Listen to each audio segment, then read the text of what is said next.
This is called a Turny Evo seat, right?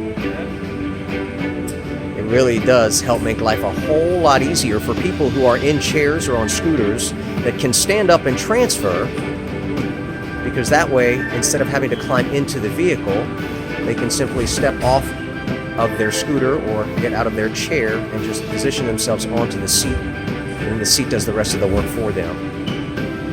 You're just pushing a button, right, Freddie? It's all remote operated, right? Yep.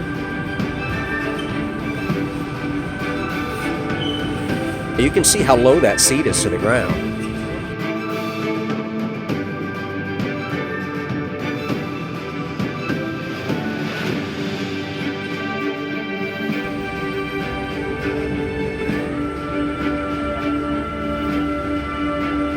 Look at that. Beautiful, buddy. Great job. Great job. I'm only 150. Wow, wow, wow, wow.